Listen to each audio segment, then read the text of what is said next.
What is up, guys, and welcome back to a brand new video. Today we're going to find out what exactly happens in F1 2019 career mode when you simulate to the start of Season 3. Spoiler alert, it gets pretty crazy. So, this is probably the most requested video I've had in my career mode videos. A lot of people have been wondering what would happen if we simulated a season, 2 seasons, or even further into the career mode, just to see what would happen to the car performance. As you guys know, this year, driver transfers are now a thing in F1 2019, so we can see the likes of Lewis Hamilton going to Ferrari, Sebastian Vettel back to Red Bull, all kind of crazy stuff like that. So let's just see how crazy the game can make things if we skip forward a season or 2. So here is the baseline. Here is the Season 1 performance of Race 1. The car performance is pretty darn normal, you would have to say, and this is what the performance on paper looks like in the game. Ferrari ahead of Mercedes at the start of the game, but the day 1 patch has not come out yet, but this is just a reference to show you guys how it looked like at the start and what it looks like in half a season, 1 season, 2 seasons ahead into the future. I can tell you will be completely different with the likes of regulation changes and the like coming in. But anyway, we've skipped forward to the first contract renewal. What we'll be doing in this video is cycling between the 2 bottom teams so that we can not affect the top running teams or even the other midfield running teams. Unfortunately, with the way that this goes, we probably will get fired at some point, and as you can see here in a very dark room, that is exactly what's happened. I told you, if you carried on as you were, and you didn't start putting in the kind of performances the team expected, you were going to lose your drive. Well, it's happened. As of today, you are no longer an employee of this organization. Lucky for you, one of us is competent. I found you an option elsewhere, and I suggest you take it if you want any hope of salvaging this so-called career of yours. It's very dark in this room. I can't even read that contract that she's given me, but yes, this is the start of the Austrian Grand Prix weekend. Some people wanted to know as well how quickly you can get fired from an F1 team. So it's taken 7-8 races, but I'm sure if you crashed out every session instead of simulating, I'm sure you could probably get fired a little bit sooner. Let's move on to Austria. You may have noticed that things are looking a little different around here. You're working for a new team now. Oh. I had no idea when I turned up for work this morning that I was working for a different team. How could you not notice? Do you not remember getting fired last week? No, of course you did. Anyway, here we are for Austria.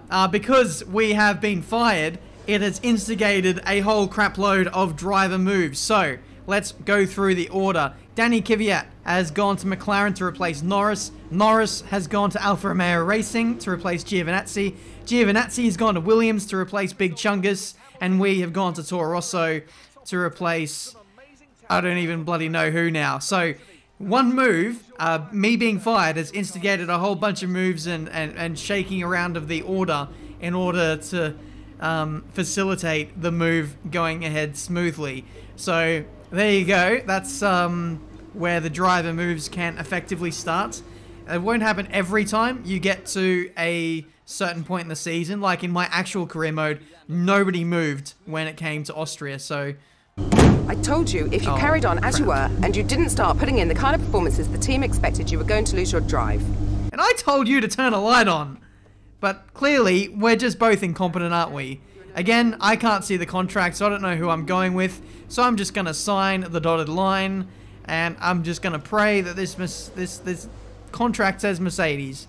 So, Hungaroring, we're halfway through Season 1, and we've been fired twice. Things are not looking good for our career. Welcome to your new team.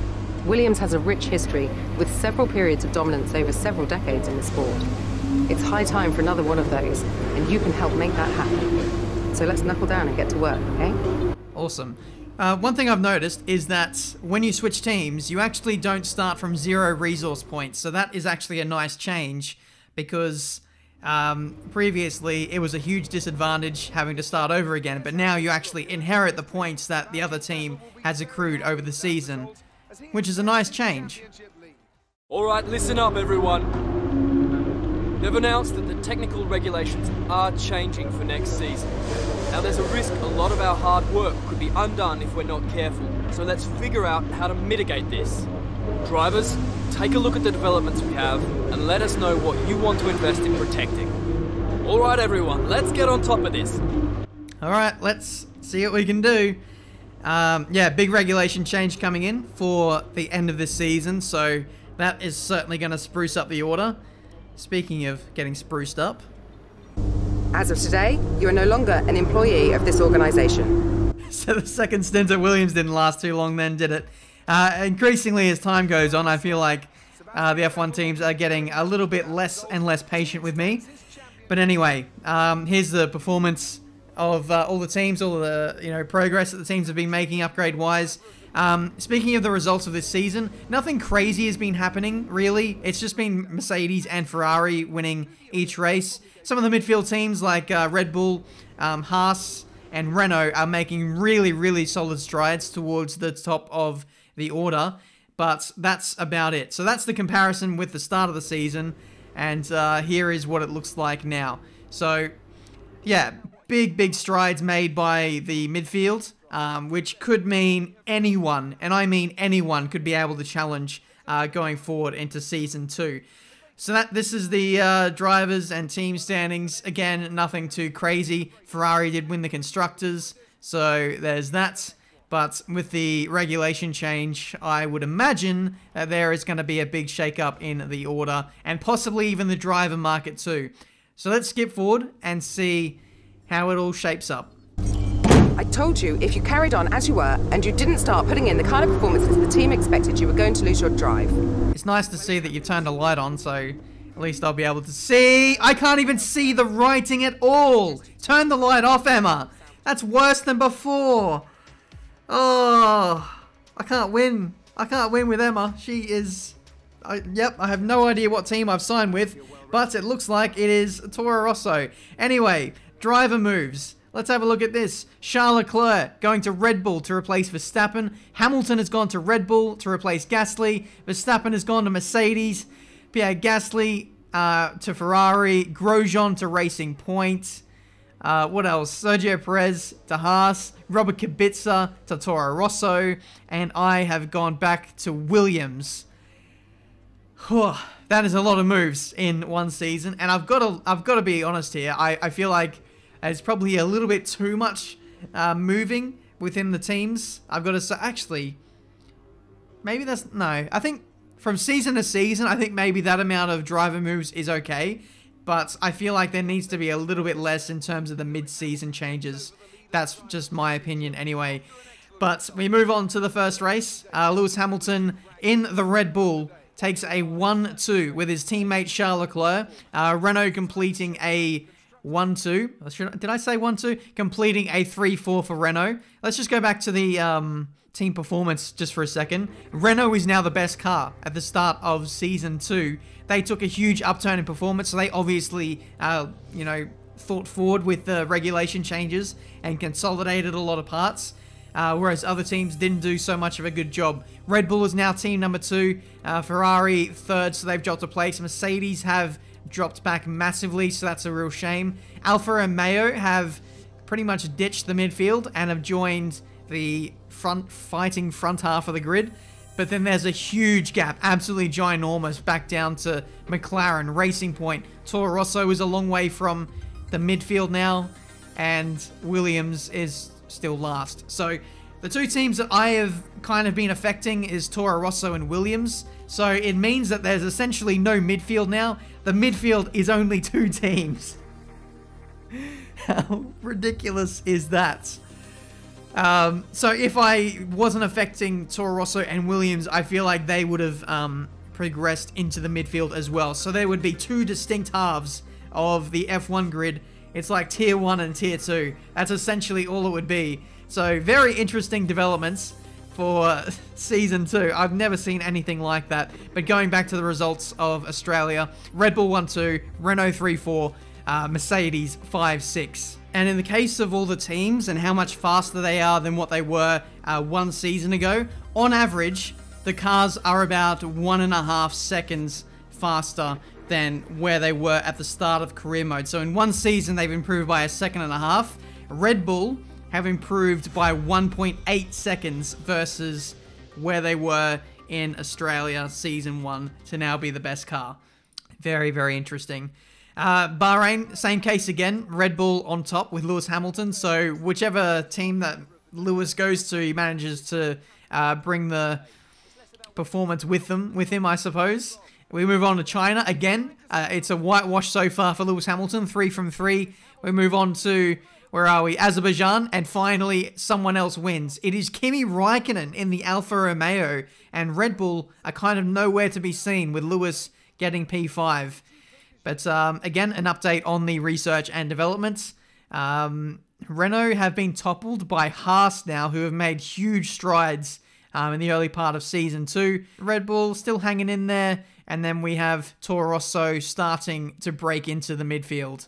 Okay, so from now on, I'm going to speed things up a little bit. Sergio Perez won the Spanish Grand Prix. That was kind of a one-off race for Haas. But now, to cut a long story short, Kimi Raikkonen went on to win the World Drivers' title in the 2nd season of career mode. He won something like 16 races. It was absolutely absurd, the amount of dominance he had.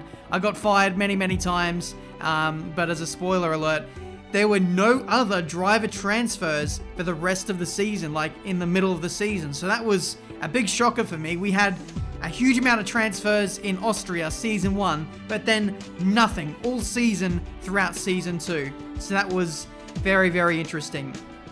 Here you can see this is the results of the season of Season 2. Like I said, Kimi Raikkonen going on to win a whole crap load worth of races. Lewis Hamilton started off really well with Red Bull. They won 3 races on the trot. But what was interesting though is that Renault had the best car at the early part of the season, but they really did bottle it. They didn't win a single race. They were kind of nowhere. You look at the results of Daniel Ricciardo and Nico Hülkenberg, they could really only manage podiums in the early races when they had the best car. I know, absolutely crazy. So, yeah, Kimi Raikkonen won the championship, 478 points to his name to round out an Alfa Romeo 1-2 in the championship. This kind of reminds me of like Brawn GP with Lando Norris in P2, a long way behind his teammates. Alfa Romeo going on to win the Constructors by an absolute mile, as you can see there. Haas 2nd, Renault 3rd, Red Bull 4th, despite having an early lead. Mercedes 5th, Ferrari nowhere in P6. Williams, Racing Point, Toro Rosso, and McLaren getting no points all season. So such is the dominance of the upper echelon of the field in F1 has meant that there's been a monopoly and the bottom 4 teams were stuck on 0, which was absolutely crazy. But anyway, that was Season 2. We now move on to Season 3 and towards the end of this video. So I'm going to take a deep breath. I'll do that for dramatic effect. And we will go through the driver moves. So Daniel Ricciardo goes to Alfa Romeo from Renault to replace Kimi Raikkonen. Very interesting that the champion decides to bow out of his team. Maybe he didn't see any potential with them. Sebastian Vettel moves to Alfa Romeo to replace Lando Norris. So the championship-winning team gets rid of both of their drivers, which is very interesting. Kevin Magnussen goes to Ferrari to replace Vettel. Lando Norris goes to Renault to replace Ricciardo. Kimi Raikkonen goes to Haas. So that's an interesting move for him to replace Kevin Magnussen. We then have Big Chungus, which is us, going to Toro Rosso because we got fired from Williams once again. So constantly swapping between the 2 bottom teams in the Formula 1 grid. But that is all of the driver moves. We're now going to move on to the Season 3 car performance. Alfa Romeo remains the best team, so Kimi Raikkonen will be kicking himself knowing that he left the best team. Renault is in P2.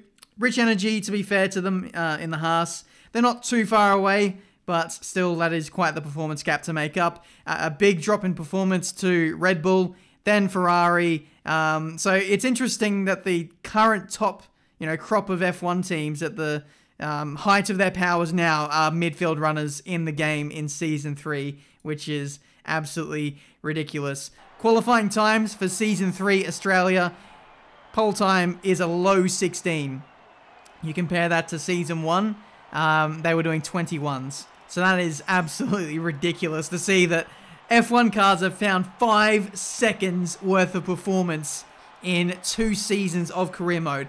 But to be fair, it looks like Alfa Romeo is kind of near their ceiling of performance, or at least on the car performance chart, it looks like they're near the ceiling. But it's too hard to say.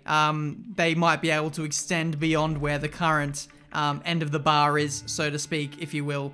But it's interesting to see these things happen nonetheless. Hopefully you guys enjoyed this video. If you did, make sure you leave a like. Subscribe to the channel if you're new to see plenty more F1 2019 content. I think I will do another video where I simulate 5 or even 10 seasons into the career mode. There's still a few questions that I want to have answered, like will F2 drivers step up into F1? Will current F1 drivers retire from the sport? These are all questions that we want to have answered, and I feel like we may not get those until maybe F2 2019 gets introduced into the Formula 1 game, because at the moment, at launch, F2 2019 is not a thing. We have the 2018 cars, but not the new cars. So if that's a video you want to see, make sure you subscribe to the channel, and let me know down in the comments what's been your biggest surprise about this video. The amount of driver moves in Season 1 at Austria, that was quite crazy, but yeah, it's really interesting to see how many teams really have been shaken up by the regulation change. I feel like with the driver transfers, with the performance of the cars changing, with regulation... Did I say regulation changes twice? If I did, I'm sorry. But I feel like there's so many variables now in career mode where no two people will have the same experience. I feel like it's going to be very, very unique for the player base, which you love to see. It's awesome. F1 2019, it may be flawed in some ways, but man, are we getting a good career mode experience this year with all the changes that have been made. That's it from me today. Thank you so much for watching. Until the next video, I'll see you next time.